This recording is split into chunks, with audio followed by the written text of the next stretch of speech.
Barang siapa yang mencari-cari kesalahan orang, kekurangan orang, maka Allah akan bongkar kekurangannya dia.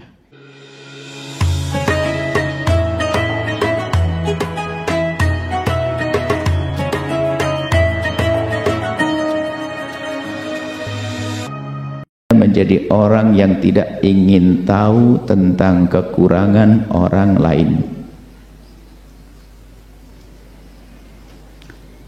Sebab ingin tahu kekurangan orang ini adalah siksa dan kebusukan jiwa, hati. Sehingga orang, Masya Allah, pengennya melihat kekurangan orang,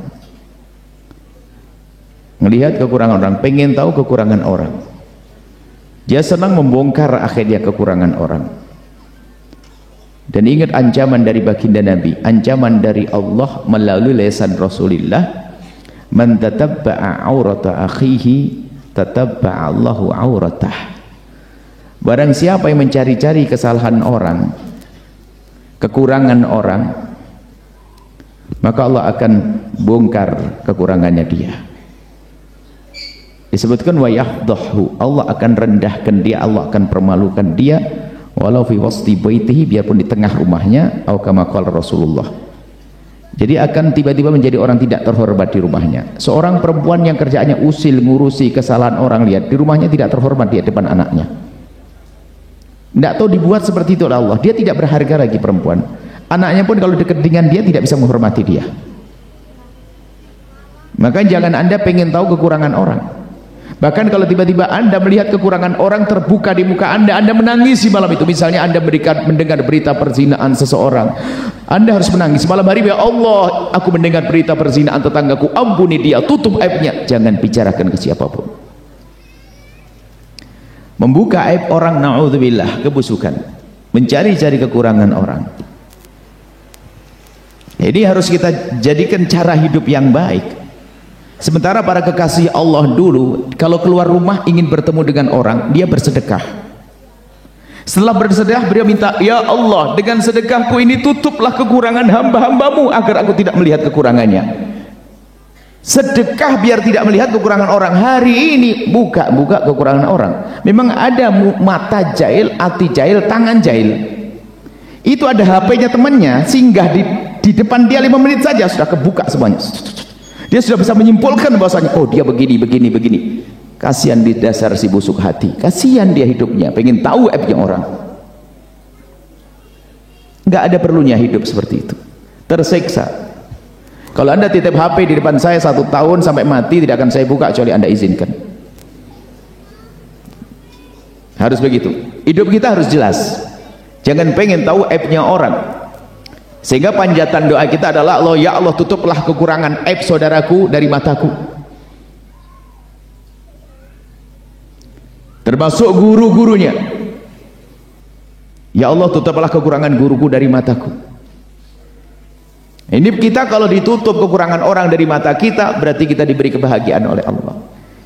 Dan tutup itu sitir yang Allah jadikan penutup antara aib kita dengan orang lain. Ini adalah nikmat besar. Kalau dibuka aib kita di depan orang, Masya Allah, nggak ada yang mau duduk bersama. Anda pun tidak mau belajar dengan kami. Kalau Allah membukakan aib saya di depan Anda, nggak ada yang mau belajar dengan kami.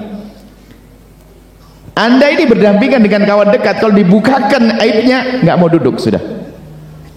Makanya dengan ditutupnya kekurangan kita ini sesungguhnya adalah kenikmatan bagi kita, agar kita bisa berprasangka buruk, bersangka baik, tidak berprasangka buruk dan seterusnya. Makanya mencari-cari kekurangan orang adalah termasuk dosa gede. Pernah Sayyidina Umar bin Khattab, ada rumah orang, rumah di negeri terhormat itu biasanya ada tembok tinggi, kehormatan wanita di dalamnya. Rupanya ada tetangga itu memanjat, melihat dari pagar temboknya, melihat rupanya tetangganya lagi mabuk minuman keras. Akhirnya wah, bergegas pengen amar ma'ruf dan muka, lapor ke Khalifah Umar. Khalifah, saya melihat tetangga saya minum minuman keras, mabuk. Sayyidina Umar bertanya, dari mana kau tahu? Saya mencoba naik ke pagar saya, lalu saya melihat Kata Sayyidina Umar, hukum orang ini kurang ajar, ngapain dia naik-naik pagarnya orang? Naik-naik pagarnya orang. Nah, ini nggak boleh kita pengen tahu aibnya orang. Ada memang nasibnya perempuan-perempuan, karena saya menghadap sini, laki-laki sama sebetulnya nih. Nanti jangan. Ada nasibnya orang itu kalau masuk ke rumahnya orang lihat buku-buku, itu bukan buku sejarah Nabi yang lihat, buku agenda, ya langsung agenda 10 menit tahu. Memang hatinya hati jelek dia. Ini yang pertama, jangan Anda pengen tahu aibnya orang. Sampai suatu ketika seorang anak bertanya, Buya, dia sudah suudon sama ibunya, Buya, kelahiran saya itu, ini sudah gede anaknya, kelahiran saya itu ternyata saya melihat akte nikah ayah saya, kelahiran saya ternyata jauh setelah surat nikah ada. Apa? Sebelum surat nikah? Apa? Kau mau kurang ajar? Kau bilang ibumu berzina? Surat nikah bisa saja dibuatnya tertunda. Hari ini pun ada orang punya anak 3 belum punya surat nikah. Cuman kadang-kadang begitu prasangka burukin karena biasa jelek. Coba kalau dia anak soleha tinggal ngomong, ya mungkin kan Bu Yaya aja nikah kena anak, kadang-kadang suratnya nanti, yang penting nikah sekarang halal, masih sekolah kan begitu. Jangan biasa prasangka buruk, hei hamba Allah. Itu dari keburukan hati. Yang biasa berprasangka buruk adalah kekotoran hati. Pengen tahu, dan kadang-kadang cerdas banget. Dia ngomong begini itu serius, gak paham-paham, tapi sambil ngomong denger kejelekan orang nyantol dia. Padahal belajar serius gini gak nyambung-nyambung dia. Tapi kalau ada orang ngomongin kejelekan orang, itu langsung sweet, cerdas, bisa cerita nanti besok. Hati busuk itu, hati-hati. Tinggal tengok diri Anda, gak usah nengok orang lain. Kalau Anda punya hobi mencari kejelekan orang dan sebagainya, nggak ada perlunya itu. Bahkan kami himbau, suami pun tidak perlu pengen tahu tentang urusan handphone, semuanya istrinya. Istri juga tidak perlu, karena apa? Semua, seorang istri punya rahasia dengan ibundanya, dengan saudarinya dan sebagainya. Akan tapi tolong semuanya harus punya kejujuran. Jangan sampai naudzubillah, bibit-bibit kehancuran adalah hati yang kotor sendiri. Jadi jangan pengen tahu.